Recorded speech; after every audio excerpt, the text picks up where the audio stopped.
Здравейте! Има няколко много важни неща, които трябва да се проверят по автомобила преди да завали снега. Време да ви подготвим за зимата. Сега ще ви разкажа най-важното, което трябва да знаете, за да сте сигурни и спокойни на пътя, дори през най-мразовите дни. Първо да проверим акумулатора. Трябва да сте сигурни, че може да запалите двигателя дори при най-ниски температури. Изключително важно е антифризът ви да е с температура на замръзване поне минус 20 градуса. Да проверим и системата за подаване и подгряване на горивото, особено топлинните свещи. В процеса на експлоатация на автомобила се образува конденза в резервоара, който може да влоши работата на двигателя. Също така трябва да сме сигурни, че в резервоара ви няма вода. Ще проверим и ако е необходимо, ще я отстраним.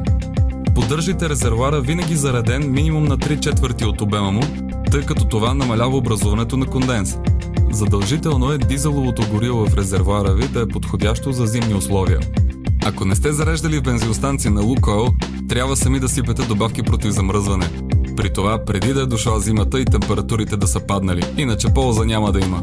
Моят съвет е да зареждате дизелови горива единствено на проверени бензиностанции. В дизеловите горива, които се разпространяват в бензиностанциите на Лукойл България, в заводски условия са добавени вещества, които не позволяват образуването на парафини и не е необходимо да доливате специални добавки за зимни условия. Тъй като Лукойл държи неговите клиенти да са сигурни на пътя и винаги да пътуват спокойно и комфортно в зимни условия, при норма на замръзване на дизеловото гориво по БДС минус 15 градуса, тази температура при техните горива е цели минус 20 градуса. Ако горивният филтър не е сменен скоро, желателно е да го смените преди зимата. Остава само да сменим гумите с зимни, да налеем зимна течност за чистачки и да ги подменим с такива, които са подходящи за ниски температури.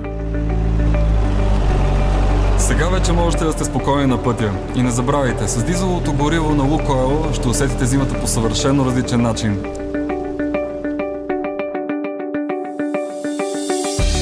На добър час и весели празници!